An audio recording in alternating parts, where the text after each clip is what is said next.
Welcome back, Star Wars fans. Today we're diving headfirst into a galaxy-shaking what-if scenario that will turn everything you know about the Empire on its head. Imagine a universe where the Empire didn't settle for ordinary stormtroopers with questionable aim and shaky loyalty. Instead, picture an army made up of thousands, no, millions of Boba Fetts. Yes, that Boba Fett. The galaxy's most notorious bounty hunter, cloned over and over, trained from childhood to hunt, track, and kill with cold precision. What would it mean for the Rebel Alliance, for the Jedi, for Vader himself, and for the man behind the mask who suddenly sees his own face on every battlefield? Grab your helmet and jetpack, because today we're going to explore what would happen if Boba Fett was cloned to replace all the stormtroopers in the Empire. Let's rewind to the final days of the Clone Wars. The Republic is crumbling, the Jedi are falling, and Chancellor Palpatine is preparing to transform into the Emperor. He has the Kaminoans, the galaxy's master cloners, in his pocket. He's already used their skills to create the Grand Army of the Republic. Clones of Jango Fett, disciplined, obedient, and trained for war. But after Order 66, as the Empire emerges from the Republic's ashes, Palpatine decides to shift away from clones. In canon, he phases them out, using cheaper recruits to fill stormtrooper ranks. He prioritizes quantity over quality, relying on fear and propaganda rather than competence. But let's imagine a moment where Palpatine reconsiders. Picture him watching Boba Fett at work, a teenager, yet already one of the most lethal bounty hunters alive.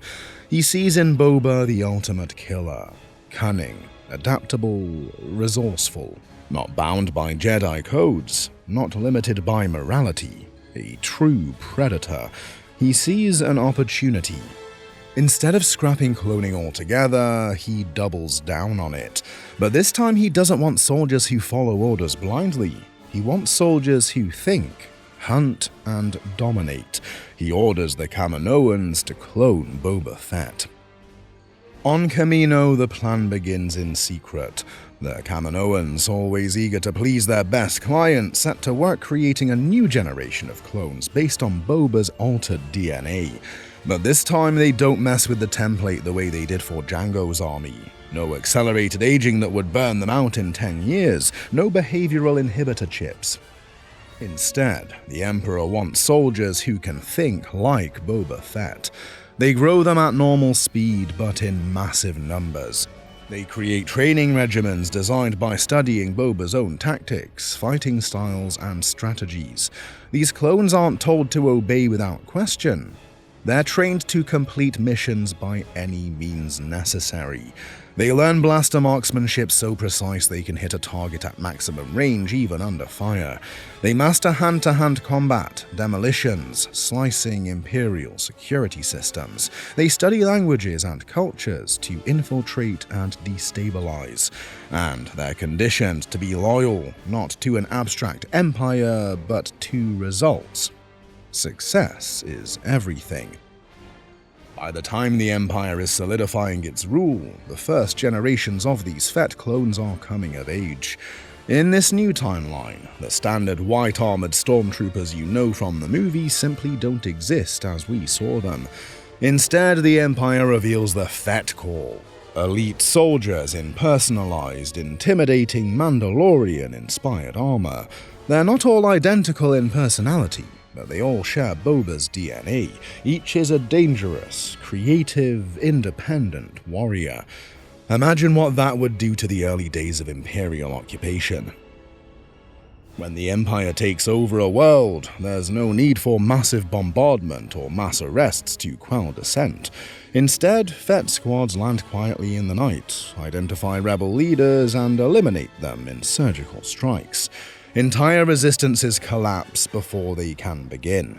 Populations fall in line out of fear, not of being oppressed, but of being hunted. Stormtroopers in canon are famously easy to underestimate. In this timeline, they're the stuff of nightmares. People tell whispered stories of seeing the Mandalorians at the edge of a crowd, vanishing into alleys only for key dissidents to disappear days later. Parents warn children not to speak out against the Empire. Merchants pay their taxes without question. Governors enforce Imperial law without needing to call for reinforcements.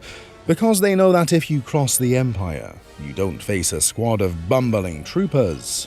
You face hunters who never miss. The Empire becomes not just oppressive, but inescapable. This change would devastate the Rebel Alliance before it ever truly forms.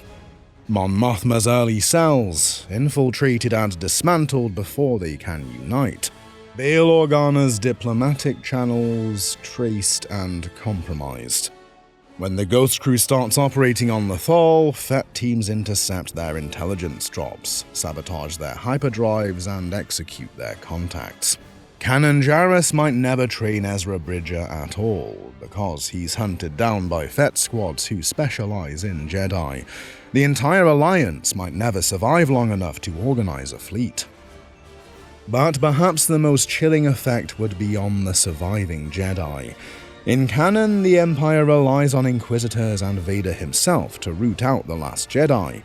Even so, some slip through. Canon: Obi-Wan, Yoda, Cal Kestis. But in this timeline, every Fett clone is trained in anti-Jedi tactics. They learn to anticipate Force-powered moves, to set traps that even a precognitive mind can't see coming. They carry weapons designed to exploit Jedi weaknesses. Sonic charges, flamethrowers, cortosis weave blades. They don't fear Force users. They relish the challenge of hunting them.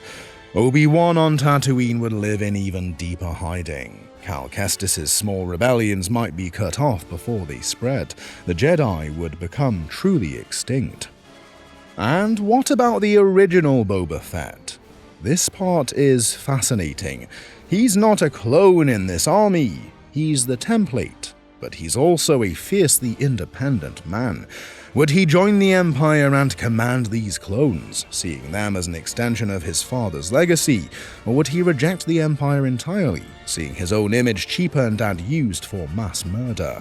He might become a rogue element.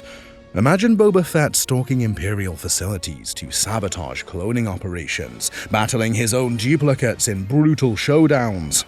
He might even sell his services to the highest bidder, including the rebels, just to prove he's better than any copy.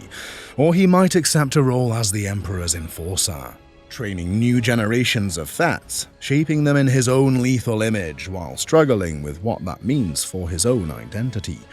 Then there's Darth Vader. In the Clone Wars, he led the original clones, Jango's copies. He respected their skill and obedience. But how would he feel about commanding an army of Boba Fetts? On one hand, he'd appreciate their efficiency. He'd see their value in hunting Jedi, suppressing dissent, and delivering decisive victories. But he'd also see their independence as a threat. Vader hates rivals. He distrusts initiative that isn't under his direct control. The Fett Corps wouldn't grovel or salute him. They'd negotiate, demand resources, even argue strategy. This tension could become a fracture point in the Empire's hierarchy. Palpatine's plan would have a fatal flaw. By creating an army of independent thinkers, even if they're loyal to results, he ensures they'll eventually see the Empire's own weaknesses. The Fett Corps might begin to question the Emperor's cruelty, his waste of resources, his endless war. Some might turn mercenary, selling their skills to crime syndicates. Others might defect to the rebellion out of personal honor or simple pragmatism. Imagine the chaos as entire Fett units switch sides mid-battle, turning the Empire's own elite forces against them. If the rebellion survives long enough to adapt, they'd face an existential threat in the Fett Corps, but they'd also see opportunities. They might devote entire missions to turning Fett squads. Leia and Mon Mothma could negotiate with defecting Fett commanders, offering them autonomy, land, or legitimacy in exchange for intelligence. Luke Skywalker, if he emerges at all, might train alongside these elite defectors. learning to fight like them, turning the Empire's own tactics against it. In this timeline, the Galactic Civil War wouldn't just be a battle of ideals, it would be a war fought in the shadows by master hunters on both sides. And in the end, Palpatine's overconfidence in his own plan could destroy him. During the Battle of Endor, imagine entire Fett regiments refusing to follow suicidal orders. Instead of defending the Death Star to the last man, they abandon ship, sabotage systems, or even turn on their officers. While Vader and Luke fight in the Emperor's throne room, the battle outside turns into a three-way conflict: rebels, loyal Imperials, and renegade Fetts. When the Death Star explodes, it's not just a rebel victory. It's the culmination of the Empire's self-destruction, brought on by the very soldiers Palpatine thought would guarantee his rule forever. So that's our deep dive into this dark and fascinating alternate timeline, where Boba Fett's legacy doesn't stop as a single bounty hunter, but becomes the very face of Imperial power, and ultimately its downfall. What do you think would happen if the Empire replaced the Stormtroopers with Boba Fett clones? Would the rebellion survive? Would Boba embrace or fight his own legacy? If you enjoyed this what-if scenario, make sure to hit like, subscribe, and leave your theories in the comments below. And tell us what other Star Wars what-if you want to see next. Thanks for watching, and as always, may the Force be with you.